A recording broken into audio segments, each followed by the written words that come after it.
Burnouts. We're back. Yes, here we are. I apologize. We only had one episode this week. This will be dropping today. Today is Thanksgiving. Happy Thanksgiving. I'm thankful to all of you who are here, who are listening, who are sharing your Thanksgiving with me. We were not able to record to drop a Monday pod as per usual. I was out of town on vacation having fun, and then I came back and I was actually pretty sick. I'm still a little sick, but the Dayquil has powered me up. I'm powering through. We are here talking about some Heat basketball. We are on a 6-game win streak. Let's go Heat. Very excited about that. Very excited to be able to talk about that.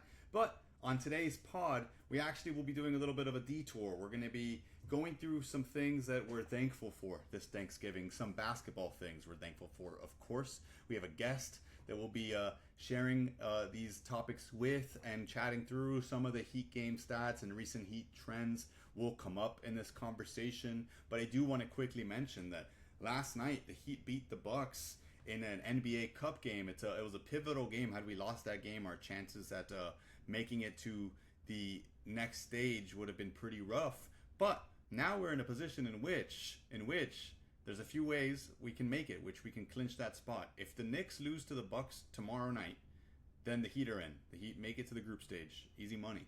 But or to the next stage, whatever it's called, if the Heat clinch, if the Knicks win, the only way for the Heat to make it is through the wild card spot, right? There's a few ways in which this happens. The Magic would have to win, and the Cavs would have to win by less than 16. Then we're in. Or if the Magic win and the Cavs lose, then the Heat are in. Or hear me out. If the Pistons win by more than 12 and the Cavs win by less than 16, again, we're good. Or if the Pistons win by more than 12 and the Cavs lose. So there's a couple different scenarios in here. More than anything, let's just hope that New York loses against the Bucks. Then we're set. Then we're good. Then we're clean. But if not, we're kind of hoping for a Cavs loss or not a huge win by the Cavs. As long as they win by less than 16, then we're good. And then we're kind of hoping for a Pistons win. And if they win, they have to win by greater than 12. If not, we'd rather have the Magic win. So couple different scenarios here. I know it's a bit confusing. It's how point differentials work. It's interesting. I will say, as much as I was confused by the point differential, and we do talk about this on the pod a bit, it is kind of cool to see, because of the point differential in these cup games, the starters are playing more minutes. You're getting more actual action from starting lineups, from real rotations, real units. So that's fun. Not as much garbage time. I'm excited for it. I think the NBA Cup has been a success thus far, and we will see what happens. Hopefully, the Heat can make it, and hopefully we can win the damn thing. And yeah, 6-game winning streak. Tyler Herro's back. The team is healthy. We're feeling good. The vibes are good. I appreciate you all. Make sure to like, comment, subscribe, leave a 5-star rating, review, share it with your friends, share it with your family around the Thanksgiving table. Thank you again for listening. Let's get right into it after this.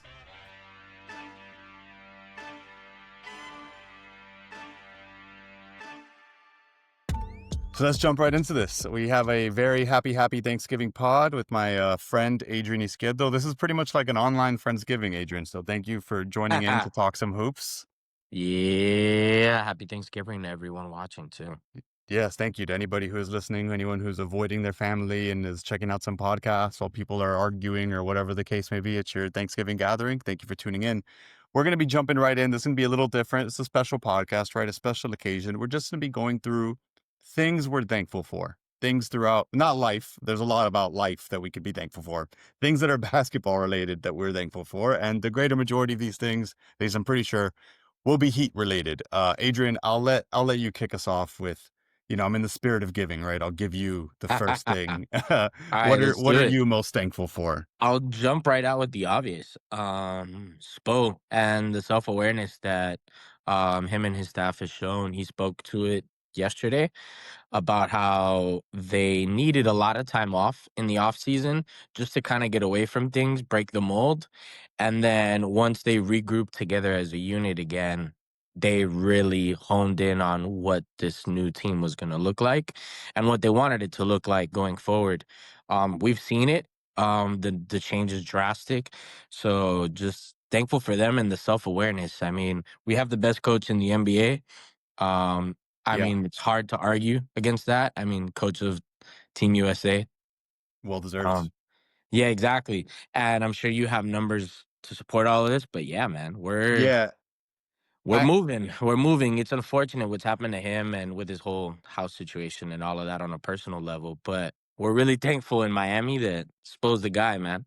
he's I mean, like before getting into the numbers, just on an emotional level, like I had a post a few weeks ago maybe where we were talking about like most beloved Miami sports figures and kind of as of almost it was a question. And there were some people in there, some Panthers fans, which I mean, shout out to them. I love the enthusiasm trying to say like some Panthers players maybe are the most beloved Miami sports figure.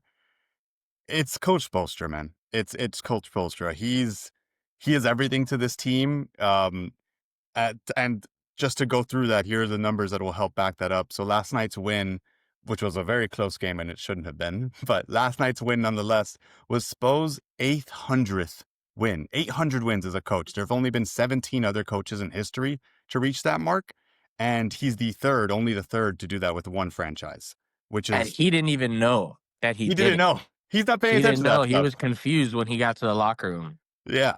And amongst those, Spo has a 58.1 winning percentage. He's won 58%, 58.1% of the games he's been in. Only four coaches on that list have a better winning percentage. That's Pop, that's Pat Riley, that's Phil Jackson, that's Red Auerbach going all the way Come back. on, man. Look at the Yeah, list we're talking about, yeah, man. like these are people who coached dynastic teams. Spo obviously had the benefit of the big three Heat, but that was 4 years. He That was didn't 4 have, years and in the very beginning of his head coaching career. yeah. So So he was, like, learning with them. learning with them, exactly. Not winning as much as he probably could have. I mean, we did go on some crazy winning streaks throughout that, but it still could have probably been better if you had this Spo back then. But point being It is, I mean, we're seeing something that's just like nothing else. And he's still young, which is the craziest part. He has at least another 10, 15 years coaching, if he giving wants to, health yeah, definitely, man. if he wants to. Yeah, that's the good point. That's, of course, but he's such a sicko. I can't imagine him ever. This I is his know. thing. He loves He's this. he's mentioned before that he'd be interested in the whole president and coach thing, in the future. Which listen, give the guy whatever he wants to do Yeah. whatever he wants. In this Yeah. city, go ahead, man. Whatever you wanna do, go ahead. Because we just understand that even if there's some sort of learning curve, he's gonna attack it. Like, his approach to everything is just work and work through it, and you'll get there. And one day at a time, and that's kind of what we like because they're always willing to change, they're always willing to adjust. He's always willing to go the extra mile to do what needs to be done, you know? Yeah, to switch the scheme in the way that he has this year, I mean, he's been getting his flowers as of late, thankfully, from some of the media, well-deserved flowers. But Right. the humility it takes to be a coach who's this far into your career, who's had systems that obviously have worked, and to say, I'm rebuilding this from ground zero. I'm scrapping it all. I'm going from running some of the most pick and rolls and some of the most triple handoffs in the league to I'm just not going to do them at all. I'm not going to do that ever. And it's the results are here. Where the Heat are 13th in offense right now. We're second in defense. This is with last night was the first time we've been fully healthy, and not even fully. But last night was the first time we've been feeling healthy, and those are our stats right now. Second in defense while playing at the fastest pace by far in the NBA, which normally doesn't go hand in hand. Normally, when you're playing at a fast Exactly. pace, you're accepting that you're going to give up some points at the other end. That's not the case for us. We have the eighth best net rating. The Heat do. Rebounding has still been an issue for this team. We're figuring that part out. I mean, part of that is probably scheme. They're trying to get out into transition as much as possible. So they're not going for rebounds, but we have ticked up in the past 6 games ever since that, which we'll get to, but ever since that text from UD, the rebounding has ticked up. We're second in assists in the league and seventh in turnovers, like in terms of not creating turnovers. So we have the fourth best assist to turnover ratio in the league. It's just, and to put in perspective how little the screens were doing, in last 10 seasons, no team has had a shorter average touch length than this year's Heat at 2.58 seconds. Even outside of transition, we're still the fifth fastest this decade. So we're not setting screens because nobody's even holding the ball.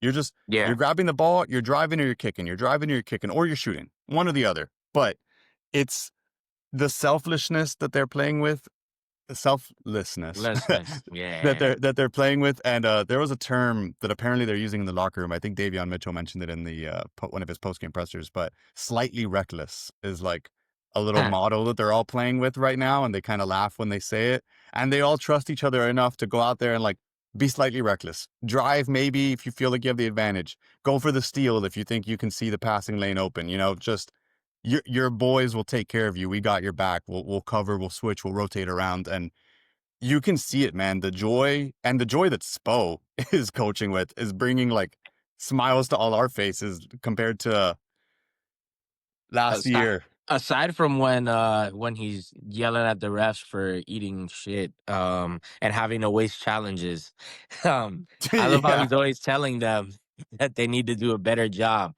He treats them like they're players on the court, but it's true, man. Like some of the calls that he's had to use challenges on are just absurd, and it's just like, come on, man. I know we're humans, but like, you get paid a lot of money to do this job. Like, do it right. Yeah, before we go to the next thing, I'll say what I'm thankful for. I did want to mention it was insane. There was I think it was in this last game, if not the Mavs game, Ware caught a lob from Larson, and they said that it was Mm. basket interference because it was still over the cylinder. That thing was so high in the air, it was over the backboard. It wasn't even in the cylinder. Like it was clearly a lob pass, and they took that away. Damn, It's like, what are we so doing dumb. here? What are we doing here? But on that note, I will say what I'm very thankful for is a two-parter, kind of, is Mhm. Udonis Haslem because he is still involved in the Heat and setting a culture. And for him texting Kel'el Ware, since he texted Kel'el Ware, that was November 14th when we lost against the Knicks. Uh, since then, Kel'el Ware has been in the 96th percentile of bigs for offensive rebounding and defensive rebounding, so just one of the best rebounders in the game. He is sixth in rebounds per game on the season, and his averages, he's averaging 15.7 points a game, 14.5 rebounds a game, with almost five of those being offensive, with over a steal and over a block, shooting 53.8% from three, 53.7 from the field. I mean, according to the broadcast, I couldn't find this stat anywhere. I don't know who keeps his tracking data, but he's led the league in lob catches. He's just catching the most lobs out of anyone. And then on top of all this, really, really a shout out to him for the mental fortitude of being able to, one day you're starting, one day you're not starting, one day you're playing 27 minutes, the next day you're playing 20 minutes, to just, that's hard, man. He's a second year player, and it's hard for any year player to be able to have that inconsistency in your play time and in who you're playing with, and still being able to show up day after day and not one complaint out of his mouth. He's Yesterday, I don't know, and I liked it, but he was visibly frustrated when at the 3-minute mark they took him out of the game to bring Tyler. Herro back in. Yeah, Yeah, he was visibly frustrated when he got back to the bench, but that's good though. Like that's fine. that's totally normal and it's acceptable at the end of the day because you know you're playing well. You've been playing well. So you want to be out there. Also, let's not forget, like he's still young, so Spo's gonna still keep trying to teach him a lesson, you know? Yeah. Even though he was playing well, um, And you it's good want that he him to wants to be care. out there. It's really Yeah, you important. want him to And care. You just don't want him in the post game saying anything one-offs. crazy Yeah, or just which being a distraction, which yeah, he hasn't been, thankfully.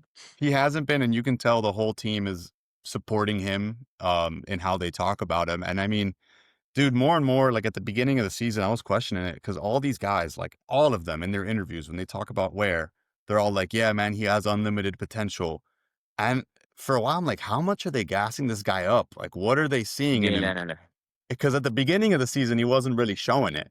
But maybe he does have unlimited potential. Like it's not just the older guys. Like everyone on the team is talking about Ware as if he can be some kind of generational talent. And Yeah. look, it's a small sample size. It's only, it's that like 6 game, 7 game stretch. But in limited minutes, close to 16 points a game with close to 15 rebounds a game while playing really good on D, not really fouling that much, not getting off his feet that much, getting blocks, getting steals, That's been shooting the the biggest three. shift in his game, not getting off his feet so Yeah. that he can get more rebounds because he was rotating a lot and he was just trying to block everything, leaving rebounders wide open. That's been a big change in the last few games. Yeah, smart enough for him to know. I mean, I was looking up just some of his like combine stats. His standing reach is 9 foot 4.5. Like, you don't gotta jump most of the time, man. Yeah. You're good. You're good just standing straight up with your arms straight up. He was also top 10 in his class for standing vertical leap, and only three of the people above him were centers. Most of the people with the higher leap were, guards and forwards. Yeah. This guy's a freak. I mean, aside from like the numbers, right? The numbers look good, but it's not all just lob catches. The three looks good. It's, he's taking his time, he's setting up and he's hitting them. Some of the like mid-air kind of changes he does to his layups, they look good. He had this, I think it was in the Mavericks game, this like hook shot, but his arms are so freaking long that he dunked it with a hook. It's, he's doing weird stuff out there that you can only do when you're 7'1" and incredibly talented at basketball. And I don't know, I'm not ready to put expectations on him as to what I think his career might be, but we might have got one, man. We might have Yeah, got man. one. Let's see. I mean, uh we have one of the best, if not the best development staff in the league. So let's see how it goes, man. Like Bam spoke about it yesterday. He's like, it's not gonna always be 20 and 18. No. Yesterday was 11 and 9, but his plus minus was plus 16. That's impacting winning. It's not always gonna be that, especially now that the number one scorer on our team is back. Boy, has he been scoring. So yeah. Yeah. More pick and rolls. It's changed a little bit, but Tyler's been super adamant about how he doesn't want to change the offense. He just wants to work within it. He doesn't want to make any adjustments or anything like that. Yeah, they're just gonna figure it out. And I mean, Ware has that. He caught a few lobs off of Tyler last night. They have already some, chemistry together. And Spill's gonna play with these starting lineups, man. I think if Ware keeps playing like this, he's gonna be ending games. If Yeah, he keeps that's we're 20-ish games into the season. He's got a long way to go, but if this keeps up, you can't not play him, especially when some of exactly. the best teams in the league are big. You need that Yeah. extra big. And playing Wiggins at the four, as good of a job as he's been doing, I don't like that's not his natural position. That's not really where you want Wiggs naturally. You already have an undersized center and Bam to then have an undersized four next to him. You're giving up a lot unless you're just out hustling the team, which we do Well, it do. really But just depends on what the other team has. Yeah, what the really. lineup is, yeah, Yeah, because like the Bucks didn't really go double bigs at the end, so it's no, kind of okay. yeah, it worked out. Turner was getting two easy shots. Then they But at talked the about it 3-point themselves. line, Yeah, they talked about it. They could figure that out. But nonetheless, it was a look. It was a good win. It was a hard win. The Heat have played a lot of games in the past few weeks, so they're tired, which is a shitty excuse, but that's what it is. It's what happens. And also, Darvin Ham, who's on the Bucks coaching staff, this is his first loss ever in a in-season tournament game. He's never lost in the in-season tournament. So interesting. I don't know if this is like some voodoo magic that he has, but that's just look. The stats are the I stats. didn't know he was back in Milwaukee. I believe so. Yeah, I'm at least someone posted it as if he's still there, so I'm Okay. hoping that that's true. But we can move on. What's the next thing that you're thankful for this Thanksgiving? Dang. The Clippers. The Clippers for lying to Norman Powell, telling him that they were going to pay him, and then just choosing not to and trading him for pennies because they had no choice. That is the move of the offseason for the Miami Heat this year. Maybe for the Um, league, dude. It's one of them. yeah, It's one top of. five. I Yeah, don't. It's tough to say. KD to Houston. Yeah, there's a bunch of moves. That's yeah. Yeah, There's a couple, but for the price that the Heat paid, yeah, value wise, I think we're getting the most value. Given what we had to give up. I mean, we gave up a Kevin Love that and Kyle didn't Anderson. play, and then we gave up a Kyle Anderson that most Heat fans forget that he was even on the roster. Yeah, we gave up nothing for Norman Powell. Essentially, And Norman Powell, I mean, I love Kevin Love. I'm not meaning to call him nothing, but he's at the end of his career. He's getting he ready to was playing retire. the UD role. Yeah, he was. On I wish that he was still on the team, but unfortunately, we gave him up for it. But Powell is averaging 24.5 points a game, 3.9 rebounds, 2.3 assists, shooting 49.5 from the field, 44.1 from three. He's 88% from the free throw line. He's also in the 90th percentile in shooting foul drawing. 14% of his shots he gets fouled on. He's Last night was not a good game for him. You could tell. I don't know if he's still suffering from that injury he had from that strain, or if it's just a little bit of flowing into this offense again. And 0 for 5, I highly doubt he's gonna go 0 for 5 from 3 many more times this year. He went 2 no, for 11 from the field. Like People are Yeah, gonna overreact and say that this is what happens. We only scored 100 points the last 2 games with Tyler leading the offense, and it's like, no, we just also haven't shot well. yeah. Like, It's Simone has been as cold as ice for the past like 4 or 5 games in a row. So Jaime played 17 minutes yesterday. Like, he's the one losing the most right now. yeah, Spo will figure it out though. I'm not worried it's about it. it's new. And look, I'll just from there, I'm gonna jump straight into it. Well, first, I just want to say I hope we extend Powell. I just I hope we extend Powell. That guy's awesome. He wants to be here. He loves the Heat. But I'll jump right into Yeah, what I'm man. thankful for next because we're kind of related. I'm thankful for Tyler Hero, man. This guy, off season after off season after off season after off season since he got to Miami, has been hearing hate from Heat fans saying, we need to Still trade is. him. He's never going to be better than a six man. Oh, he's a starter now? Well, he's best as a six man. Oh, well, he can't even play on the court. Oh, well, this and that. Shut Or up. he's not a superstar or this, but he's averaging 24 points a game. Like, come on, man. He's gotten better every single season he's played. And despite that, it's still just nonsense. And now the thing people are saying in his 2 games back, oh, well, see, the pace is slower. Spo said it himself in the postgame. The pace being slower has nothing to do with Tyler Hero. Teams are scheming against us differently, and we're figuring it out. The team has also been cold, so when you're missing your shots, it's not helpful. Also, in the game against the Mavs, sure, Tyler wasn't one of the fastest in terms of pace when he was on the floor. But in last night's game against the Bucks, when Tyler was on the floor, the pace was near 105, near what we've been. He was one of the faster players. The rest of the team got Exactly. slowed down. And we So have to we have to remember he didn't have a training camp, he didn't have a preseason. no, He said it. He's like, I've been with the team the last few days and that's it.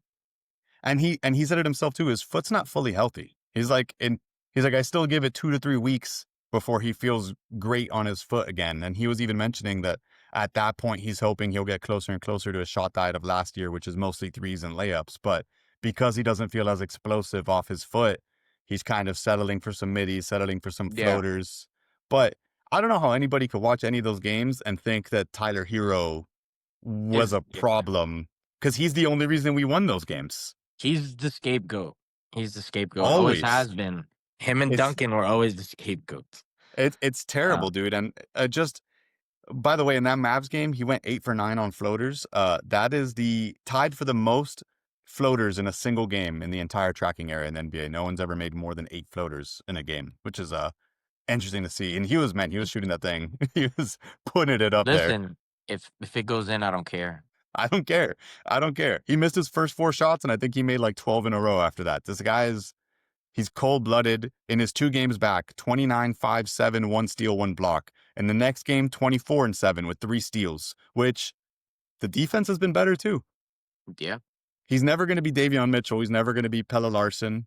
But No, but that's not what we need him for. If he's no. scoring 25 points a game, And the threat from his three, I mean, you saw it all last night. Just his pump yeah, created so much open space either for him to drive or for him to kick out. I mean, we both saw it. We texted about it in the moment, but that little fake out he did when he drove last night, I think that was in the fourth quarter. yeah, That was that was beautiful. That got everybody. The whole crowd hit the reaction. I didn't know where it was going, and he's playing at a different pace right now too in terms of. And I'm sorry, I used that word, not slow, but he does feel like he's kind of slowing down the game in the sense that he feels super comfortable finding his pocket in the mid range, being able to Euro step. I think he knows how much of a threat he is and what that means in terms of how people are going to guard him. It's like nowhere near this, but Shea like in the sense of how he's yeah. kind of just getting to his spots and floating into it. It doesn't really feel like he's forcing it. And Exactly. I do think that the new offense helps in that sense because we're seeing a lot more of the 5 out action, yeah, which is leaving a lot of space for him to penetrate and then do his thing, whether it's the floater, the layup action, or the driving kick. It's really there. It's open now. It's not clogged up. Now, again, teams will adjust in a few weeks, and then Tyler may have a few bad games, of course. and it's just the ever-ending cycle of Trade Tyler. adjustments. No, yeah, that too, The but I just mean, narrative. like, the Yeah. adjustments, like, we'll figure this out, and then a couple weeks later, they're gonna find something to stop them. It's professional sports. Yeah, these guys are they're good at what they do. Who would have thought? And unfortunately for Heat fans, Tyler is one of the best scorers in the league. I'm sorry to tell you guys, man. That white boy's cold, and he plays with a smile. The team loves him, and Norm and him are gonna figure it out. And when they figure it Yeah, out, it's gonna look good. We're gonna get a game where both him and Norm have like a 25 plus each other, like both, and yep, it's gonna be scary when that starts clicking. Also, Bucks are an average defense. That was a closer game than it needed to be, but the Mavs are actually a top 3 defense in the league right now. They suck on offense. They can't score, and neither could we that game. But they're not an easy team to score on as of right now. They yeah. have a lot of bigs who can play defense. That's like the one thing they do have. But yeah, that's what I'm thankful for. We want to move on to the next. Let's do it. I mentioned it earlier, and I'm bringing it up again. Jaime, like, Yep, man, the impact. I know it hurts right now for him because he had 17 minutes yesterday. It's looking a little different right now, but they'll figure it he out. just the amount of work that he's put in, man. Like, it's. I know I thought Nico was gonna be the guy that really transformed to this season. So far, it hasn't been. He's been dealing with a little bit of an injury now, in Yeah, and out of the lineup. But man, the consistency that Jaime's brought to this team, it's been very nice to see the change. Last year it was almost like an over adjustment to his rookie year. And then now it's like they found the sweet spot in the middle at this point in the third he year. he plays like a running back. It's They just get him out in open space, and I think they said he's 230 pounds. Like he's a big boy, and he puts his Yeah, man. body into people and he scores. To think that we almost, I mean, not almost because they didn't want to, but that he was in the trade rumors with Ware for KD, we would have lost both of them, both Jaime Yeah. and Ware. Uh, Not to say that KD's not great and all, but Jaime right now, he's 11th in points in the paint when filter for at least 10 games played, not putting people who've only played 2 games in there. 11th for points in the paint. He's top 8 in the league in drives. He's 8th in field goals made from less than 5 feet, and he's top 12 in the percentage from there. He's 7th in field goals made from 5 to 9 feet, 13th in percentage there. And when you look at all these lists, the people above him, they're mostly like stars. It's a lot of you got the Karl Anthony Towns, Nikola Jokic, Amin Thompson, Giannis, Jalen Duren, a lot of bigs that Yeah. are scoring in the paint and scoring at that range. And then there's Jaime, who's just bullying his way into all these buckets. And he's still top 10 in total plus minus on the season, which is insane, seeing as last year, for the whole year, he was a minus 10. It's He went from being legitimately one of the worst players on the Heat roster, one of the worst players in the league, really, in terms of plus minus, to now he's in the top 87th percentile in plus minus at a plus 12.3 per game. Like, I I know he said he went to this mental coach in the offseason, and it shows, man. This guy is so happy that he's on the team. I'm so happy. Yeah. I think that with Jaime, th- the physical aspect of his game is such a big part of his game. Yep. And last year he wasn't able to attack the same way that he was in his rookie year or in this year. I think this year they got him prepared. Just do what he does well. Do what got him that far. You know, just the high effort, the physicality, attack the basket, being physical. Just that whole aspect of it just didn't exist last year. He wasn't able to back down guards the same way that he was before or that he is now. He's always going to have a smaller matchup on him for the most part when he's on the court. Yeah. Yeah. And yeah, he's a mismatch problem. He's a mismatch problem. That's why they got to put Yeah, bigs on man. him. And he's been hitting threes a little bit now. Let's see if he can keep that up. That's always been one of his issues, Yeah. He just has to keep building on that. Just keep building. I'll go a little off the board right now for a pick of something I'm thankful for. I was listening to the Zach Lowe show, and he had Stan Van Gundy on, which just a great listen to hear Yeah. someone with the record that Stan Van Gundy has. But Stan was mentioning, and I love that an old head mentioned this, that the players in the NBA today are better than ever before. And he was saying that not as a slight to players from past eras, but just it's basic logic, man. The players from before, were creative, they came up with things, and the players of today learned what they taught and have advanced that even further. It's natural in anything, in sports, in any Yeah. sport, in science. And these players have continued to build off of these things. And I say that to say just it's cool to see an old head not shit on, the Yeah. current NBA and the way players play. He did use all this to say, which I don't necessarily agree with, that in his mind, there's a chance that Jokic is the GOAT. That's All right. that's his argument. Whatever. I'm not going to take that Yeah. argument. But point being is, I mean, yeah, Jokic is doing stuff that no one ever has done before. We haven't seen a guy like him who has his feel for the game. That's Yeah. you. And like I even agree with a lot of what he said. Just also the technology and information aspect of it That's all. true. The Yeah, advancements from the early 2000s to now in technology and recovery and preparation and nutrition and all that kind of stuff that makes these athletes so much better and so much more prepared for life in the NBA. I mean, that's got a big part of it too. It's only natural, like you said, over time for them to improve. yeah. It's just the way it is, and it's not. That's why I like kind of even talking about goats is stupid. It's So everyone played in a different era, so comparing LeBron James to Wilt Chamberlain, it's like yeah, you it makes you no sense. you can't really LeBron would make that. average 100 points a game. Yeah, And it's like you can't make that comparison. It's a completely different era. So you don't want to slight people who played in the 80s just because they played in the 80s. And then to that same extent, if you yeah, moved Wilt, if Wilt was born today and he had all the same characteristics, I'm sure that he would have been still one of the best players ever because he would have taught himself the things that he needed to learn and yeah, use the tools that he had available. So it's just silly. It doesn't really make sense to talk about it in that way. It's fun radio stuff, but I think it is just like obvious that we like look at the Heat offense right now. Every single time there's five guys on the floor who could put the ball on the ground and play make, who can drive, who can score at the basket, who can shoot the three. That's insane. that was not the NBA 10 years ago. No, that's nuts. That's nuts that you Yeah, can even that this type of offense can even exist because normally you didn't trust everyone to do that kind of stuff. So yeah, that's where I went a little off the board. What's the next thing you're thankful for if you want to hit on something? dang. Uh You mentioned it briefly earlier, but UD man, UD the media representation of the Heat. It's been awesome. I know the other day they were giving him a hard time about him not covering Dirk on the last play of a game, which was a Spoelstra decision, by the way.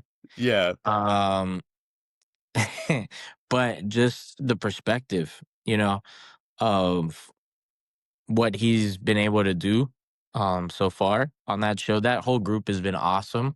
Not only that, but like you said earlier, the way that he still impacts the culture, the Heat culture, and the roster. He still does have a job with the Heat, so that's part of it. But at the same time, just being able to actually impact. It's not just a job where they're paying a former player to hang out and show up at practice a few times a week. Like he's yeah, actually still able to shift the culture in the team, shift the emotions, and draw from that. It's really important, and it's part of of what Spo and Riley and all these guys have built over the years, and yeah. he understands it more than anyone else. So it's been awesome, man. As always, And he's a Miami guy, like not just Miami Heat. through He's and through. through and through Dade County. Like this is him, and to see him on that platform, it's awesome. I feel like towards the end of his career, there was no one in Heat circles, but people outside of Heat circles clowned him a little bit as like, "Oh, you're just this guy on the bench. Like, what are you really doing?"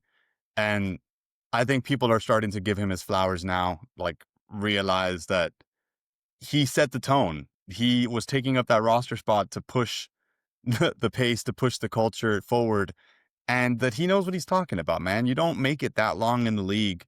Like, we wouldn't have paid someone to be that roster spot just for Just to hang out. just to hang out. Like, there's a reason. He was great when he played. He was never a star, in the league, but he was a role player who knew damn well how to play his role and made a long career out of it, a long and great career out of it. So I love seeing him up there. I love that whole crew and the balance he brings to it. Like I think Amazon in general.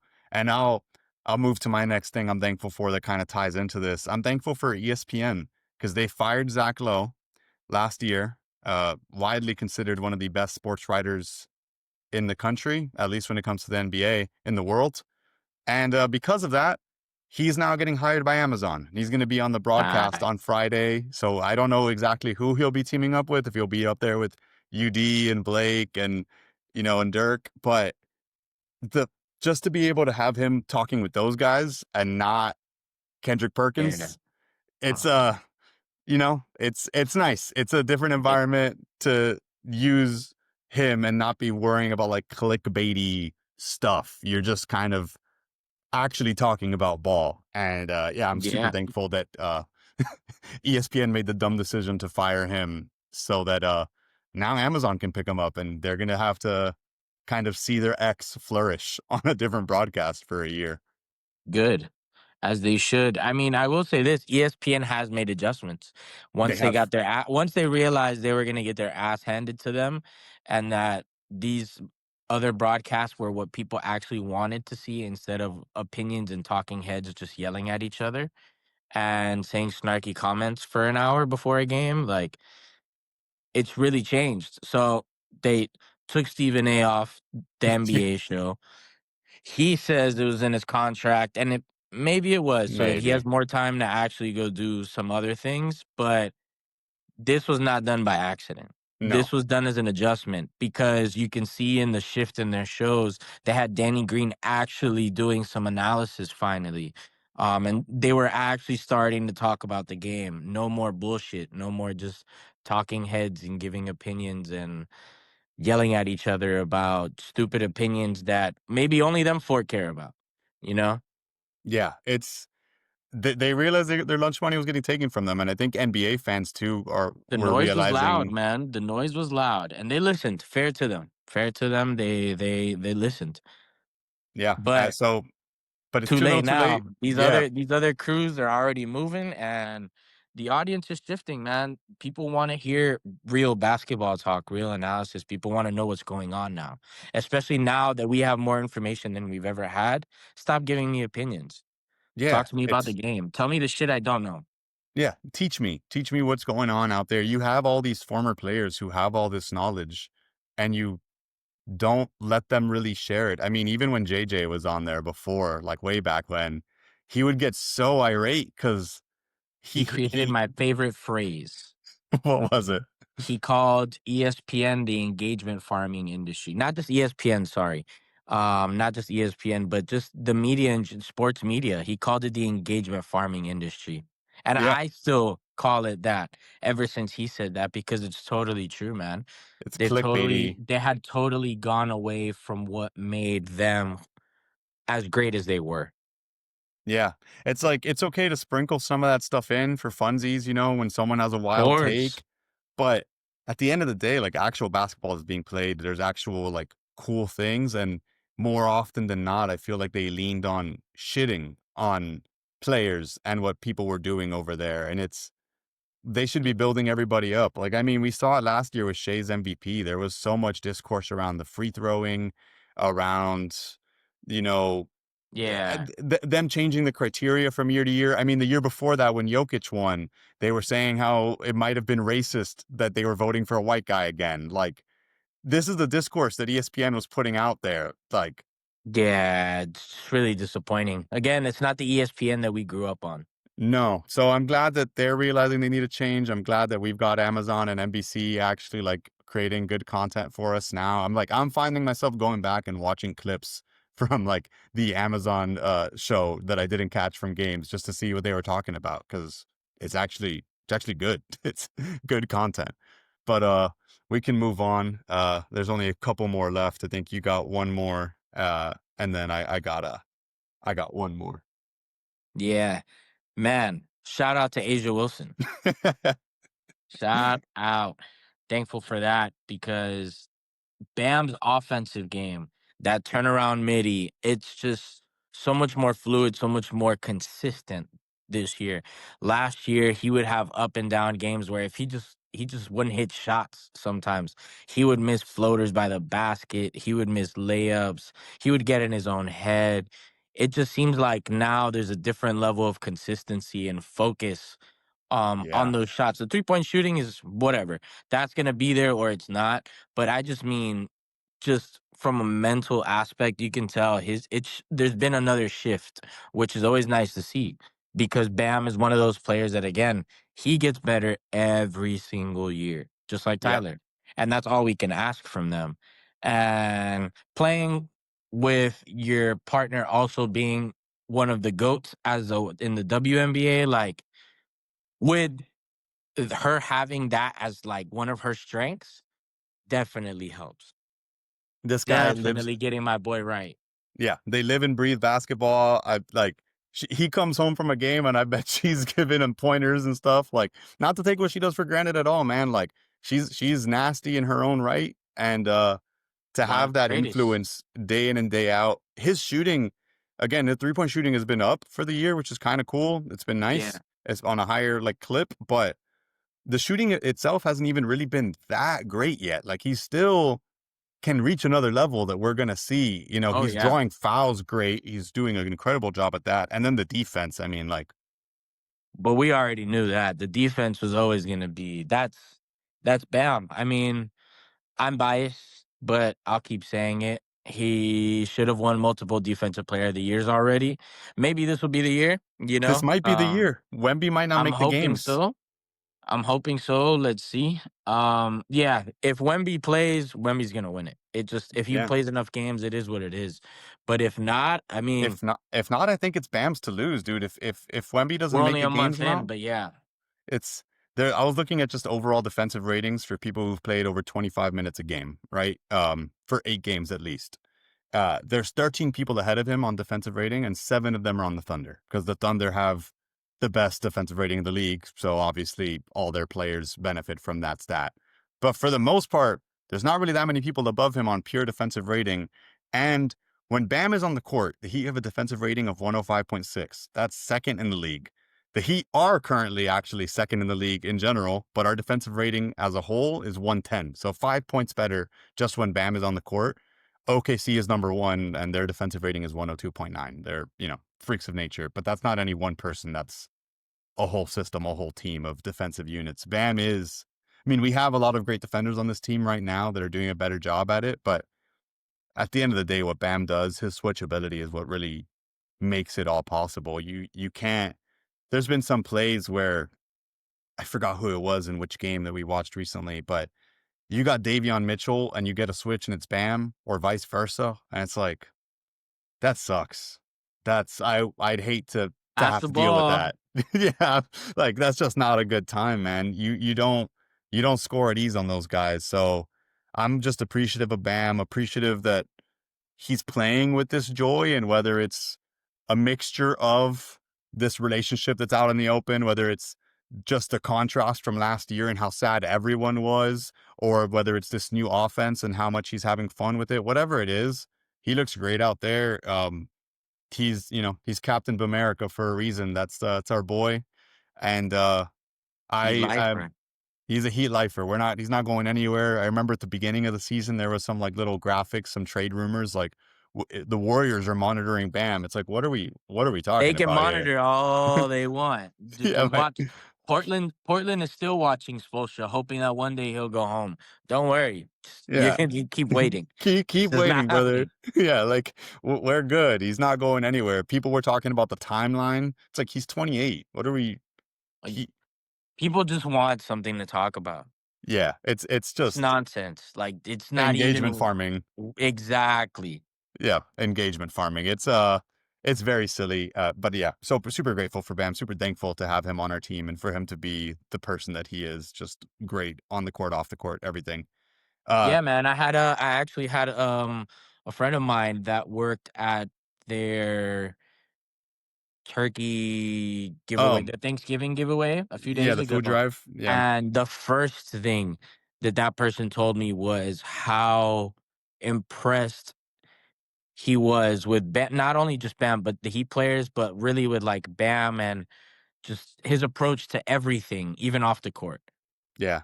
That's I'm not surprised at all by that, man. I'm Me not. either. Me Yeah, either. we know the stories of his raising, of his upbringing, of how he takes care of his mom. Like this guy he's just a good guy. There's Yeah, man. no doubt in my mind about that. Uh Last but not least, what I'm thankful for, and this one's a bit of a zag that I don't think most people would expect. Mm. I, I'm actually thankful for Adam Silver for a few things. I'm gonna give him his shit when he deserves his shit. Like still, hey, can we trade the Terry Rozier contract? Let us know. Get back to us on that one. But Can we get our pick back? can we get our pick back? Like, just hey, let us know anytime if you don't mind. But I will say two things that I think he did that are, giving him credit when credit's due. The NBA Cup, I think, is a success. It's never going to Oh be a yeah. championship. It doesn't. I don't think it ever should be as good as or as big as a championship. But these guys are trying. Like they're Yeah. playing. It's something extra to look forward to at this early part in the season because of the point differential thing. You actually play your starters more of the game, which is kind of cool too. If you're seeing them actually play full games and people Yeah. not just call the plug on it. So I think that was a success, and people were kind of criticizing him for it as if he was trying to like turn basketball into soccer or something. And it's like, hey, guess what? Soccer is actually the biggest sport in the world. So maybe taking lessons from another sport is good. Yeah. Also, this is gonna help. This is only, I think, phase one of what the League Cup looks like. Yeah, it's early. I think within the next 5 or so years, we'll start seeing the incorporation of teams from other countries into That this would tournament. that'll be fun. Some Euroball teams will more than likely, I believe, to start, and then maybe some South American teams. Basketball is massive in South America. Yeah. Not as big as Euroball, obviously, we understand that, but I think that's where the growth ends up, and I think that's where Adam Silver's trying to go, but you have to go step by step. I think this is great because now you can expand on this. You can expound upon this, sorry. Yeah. Um, and it's nice. You're getting players invested. Yes, it's not supposed to be in soccer. It's not supposed to be the end all be all. That if you win a club trophy, like, which would be the equivalent, the domestic league cup. Like it's the same, but it gives something else for the players to fight for, Something else on your so that it's resume. not just one and done. Whether if you're not winning the NBA championship, like your season goes in the garbage. Yeah. I get it. That's sports, but you got to stop from keeping it dull. And Adam Silver's done a really good job of trying to stop it from staying dull, making adjustments. All-Star game, he still needs to figure that shit W- out. Yeah. Uh, They're but trying. yeah, it's not for a lack of trying. They're Yeah. trying, they're throwing everything at the wall to try to figure out how that's gonna work. I think it's not as hard as most people think, just like in the NFL with the Pro Bowl. I think if you just go back to the old school format, people would just be so much happier. I think so at this You'll get point. much more investment from the players and from the staff and all of that, just because that's what made everyone fall in love with the NBA, anyways. Yeah. It's true. And Not all this extra stuff. Like, it's like the appeal of like those natural rivalries, or of seeing players who have rivalries now on the same team, like seeing a Jason Tatum and Bam on the same team, like yeah, seeing a Knicks player and a Detroit Pistons player on the same team, like it's kind of cool. It's out of their comfort zone, and I think it yeah, man. added that appeal. Dude, the year that Russell Westbrook had to play on the West with KD, That like there's like, drama in come that on. because After there's the OKC relationships. drama, like, Yeah. come on. So we'll see what he does with that. But yeah, NBA Cup I think is just a win. And then one last thing that is actually him not doing something that I think is a win. For a long time, I think many people around the league were clamoring for some kind of rule change to stop people from shooting threes because they were tired of all the 3-point shooting. They thought 3-point shooting was ruining the game. Oh, maybe we should add a 4-point line, or maybe we should take out the corner three. Like, there was a bunch of different ideas that were kind of coming about and to try to save the league, and Mm. he did nothing. He decided, let's just kind of see what happens here, and let these coaches figure it out for themselves. And guess what? Now, some of the best teams in the league, some of the best offensive ratings don't actually shoot threes that much. The Houston Rockets and the Denver Nuggets are two of the best teams in the league, two of the top offensive ratings in the league. And when you look at their 3 points attempted per game, where are they on this list? The Houston Rockets have the least 3 points attempted per game, and the Nuggets are in the bottom 10. You just let guys figure it out. Just It's let a them figure it out pendulum. over It's gonna time. swing back and forth, man. And the Heat are in bottom 10 at 3 points also, and we're one of the better offenses in the league. OKC barely shoots threes. It's, yeah, you got to let it happen. And I think good on him of just being patient. I think people were starting to get angry a year or two ago. Yeah. Everyone plays the same. And I think, honestly, again, going back to what we're talking about, I think that engagement farming media was part of what kind of brought this up, because a lot of hundred percent. old heads were complaining about it and kind of over hyping how bad of an issue this was. And then it just took over.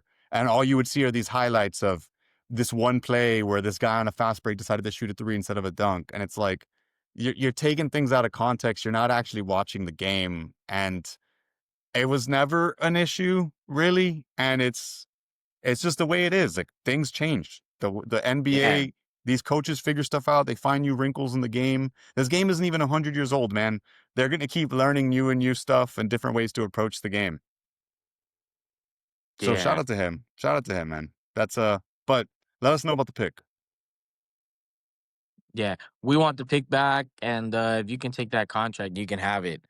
The NBA should have to pay that, not the Miami Heat, given what we know or what we allegedly know about the It's situation. crazy. I was listening to the Hoop Collective with Windhorst, and he's pretty plugged in. You know, he's one of the good things still at ESPN. And he was saying that there's still not clarity on whether the Heat can trade that contract or not, like whether we're even allowed to. And the fact that there's not even Exactly. clarity, like whatever it is, you should know. This has been an issue already for weeks, months. That's, I mean, actually for over a year, Yeah. really. So it should be clear what we're allowed to do with that. Yeah, just not fair. So negative points on that for you, Adam Silver. But besides that, overall, I'm pretty happy. Um, I know I'm springing this on you, but we'll just do this right before we get out of here. It's Thursday. It's the end of the week. Something you're burnt out by, something you're fired up for. I'll give you a moment because I know what I'm burnt out by. Netflix canceled the NBA Starting Five show. They canceled it. Mm. The season one was not very good. Season two I thought was better. It was fun. Um, I will say I don't think that show worked in the Netflix model of dropping the whole season off at the first, like all at once, because Yeah. people sped through it and then all the best parts got clipped. And then you felt like you didn't even watch it anymore because all the best parts, KD's interviews, Harden's Yeah. interviews, everything was clipped. So I think that probably didn't fit the model. But yeah, just kind of sad it was canceled. I was looking forward to just more Yeah. NBA content. So that's something I'm burnt out by. Yeah. Just to add to that, in specific, I know it's a controversial take, but I'm not always a fan of that. Just drop all 5, 10 episodes at once and let No, everyone watch it in a day or two. And then after a week, no one talks about it anymore. I mean, there's a lot of people that work for months, maybe years behind the scenes to help produce these projects, these massive that's true. projects, right? That everyone comes to love, all for it to just be given away in a day, and someone can binge watch it in a day or 2, and then that's it. And then now Yeah, you gotta go and back to the drawing board. There's no it's just instant gratification. There's no real joy in that, the way I look at it, and I get it. Binge watchers are gonna get really upset by this take, but yeah, it is what it is, man. These people I work think hard. These people make money. These people make like, these films, these projects bring in a lot of money. It's not maximizing on the profit if you drop it they all at once. It's just drop it all at once, and then that's why a lot of these shows are not being renewed, just because how do you make someone love a show or talk about a show for 6 months if you release this 10 episodes one day and then it's over? especially, and again, like, especially for something that's clippable. Because at least with some Yeah, shows, man. like, no one's posting clips of the Stranger Things finale because they know that's spoilers. But like, there's no reason why I wouldn't post a clip from episode 8 of Starting Five, from anything that's documentary esque, from anything that has interview Yeah, man. content. It's like you're you're taking away all the production value of like some of the beautiful scenes that these people like crafted and created in it, just because at the end of the day, that's not the clippable stuff. So you're just, yeah, Yeah, it does suck to put all that time and effort into something and then it was a week just of gone. content. Yeah, no one Yeah, cares anymore. So that's exactly. true. It's yeah. Something I'm burnt out by. This is gonna be an obvious one. What I'll be doing today, I'm gonna spend some time with my family, obviously, but I do have to work tonight. Oh, you do? Yes, sir. I do Oh, have to work man. tonight on Thanksgiving. It is what it is. It's what I signed up for, but Yes, sir. it's part of the gig. So Yeah, burnt out a little bit by that. I would much rather be spending the time with my family, that I don't see enough already as it is. But we is keep what it moving. is. Yep, It is it's what it is. living the dream. That's And then right. something I'm fired up for. Honestly, I'm fired up for all the basketball games on today and tomorrow. It's a heavy slate of games. The Heat don't play again until Saturday, unfortunately, I don't believe, but still a lot of games on TV. So I don't have much to do. I do not work today or tomorrow, so I will be hanging out and just watching some basketball, just kind of hanging out. So something related, but similar subject, different sport. I know this is a basketball podcast, but No, yeah. football, man, it's Thanksgiving. I'm Oh, you're sorry. right. It's a big It's day for football. Thanksgiving. I will be with my family, obviously, watching football all day. I will be at work watching Watching. football. My Ravens play on prime time tonight. It's gonna be a Oh, fun game. We've won 5 in a row. Let's see if we can keep this thing rolling. We might be back. I don't want to say that yet because you don't want I to you don't want to jinx historically it. have the worst jinx in sports. So I'm not saying that we're back because They've I won already know 5 in a how that's row. gonna go. But So let's they go, were man. they were 1-5. Wow. And now Yep. that's a big change. That's a pretty big change. Yep. It started off with the toughest, probably definitely the toughest 5 game stretch to start the season. But bouncing back, bouncing We're back. It's cooking. We're time. cooking. We're I'm cooking, rooting for man. you and your Ravens because I don't think Miami has a football team that I'm aware of. So, cool. Just the Canes. Yeah, just the Canes, just the Canes. Go Canes, So, baby. yes, sir. Go Canes. And Adrian, as always, thank you for joining us. Thank you for being here. Appreciate you. Have a wonderful Thanksgiving. Good luck at work today, and we'll talk again soon. Thank you, man. Always happy to be on and happy Thanksgiving to you and the fam. See you, brother.